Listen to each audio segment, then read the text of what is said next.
This is how you build a wind turbine.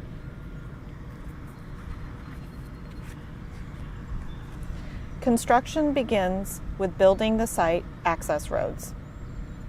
Topsoil is removed, underlying soil is compacted, and gravel is placed on the surface. The completed road allows construction traffic, especially heavy turbine component deliveries, to access the site without getting stuck in the mud.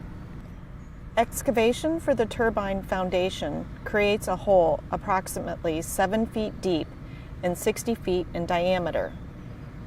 A 2-inch thick layer of concrete, called a mud mat, is placed. This provides a clean, flat surface for subsequent work.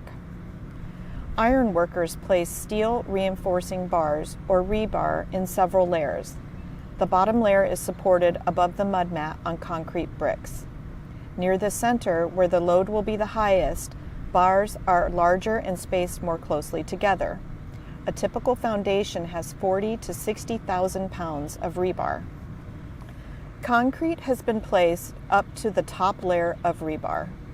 An additional 2 to 3 inches of concrete will be placed to cover the rebar.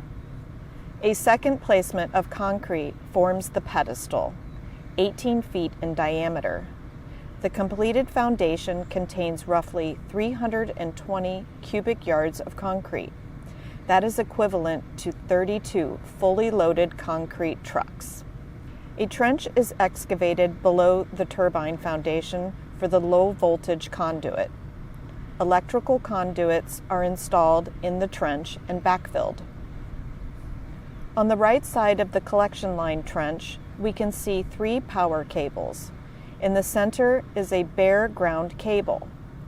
On the left is a fiber optic cable for communication and control of the turbine. Typically, there are several types of sizes of cranes on site. The main crane, which is nearly 300 feet tall when assembled, is delivered in pieces on many flatbed trucks. Turbine components, including the blades, are delivered by specialized trucks. The largest components can take up to 2 highway lanes and require police escorts. The nacelle, the hub, and the tower sections are also delivered by trucks and offloaded at the site. Looking down from the top of one turbine to the components of another turbine, the 3 blades have been assembled with the hub to form the rotor. The dark spot on the tower section on the right is the door. The 2 lowest tower sections, the base and the lower mid, have uniform diameters of 14 feet. The top 2 sections are tapered. The top section is approximately 8 feet in diameter. The generator and nacelle are just below the rotor in this picture. The 3 full-size pickup trucks give a sense of the size of the components. The controller is assembled on top of the foundation pedestal and converts variable frequency power from the generator to direct current, DC, then back to alternating current, AC, which is synchronized with the grid at 60 Hertz. In this picture, the base tower section is being lowered over the controller. The base section will be attached to the anchor bolts. The tower consists of 4 sections: the base, lower mid, upper mid, and top. Workers stand on platforms and will wait to receive the next tower section. Workers align the lower mid section and bolt it to the base section.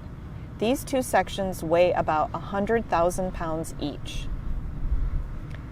This process is repeated section by section until the tower is complete. The nacelle, which weighs approximately 28,000 pounds, is rigged and hoisted to the top of the tower. It is bolted to the top of the tower. Motors inside the nacelle allow it to yaw, rotate, on its vertical axis in order to face into the wind. The generator, which weighs approximately 100,000 pounds, is lifted and turned 90 degrees in midair. Special rigging allows the generator to pivot, yet still be unhooked from the crane once installed. The 3 blades, each 140 feet long, are bolted to the hub, forming the rotor. From the front of the generator, a worker prepares to receive the completed rotor. For safety, the worker always wears a harness and is tied off when working at elevation. The rotor is lifted by the main crane at the base of 2 blades with special rigging that allows the assembly to be lifted and rotated in midair. A smaller tail crane lifts the 3rd blade to keep it off the ground. The rotor pivots in midair and is raised to the top of the tower. The rotor is aligned with the generator and bolted into place. There is very little spare height to lift the rotor any higher. The crane, with a wing tip, is designed specifically for installing wind turbines. The crane configuration is chosen to have sufficient height and load capacity for this task, with little room for air. And that's how you build a wind turbine.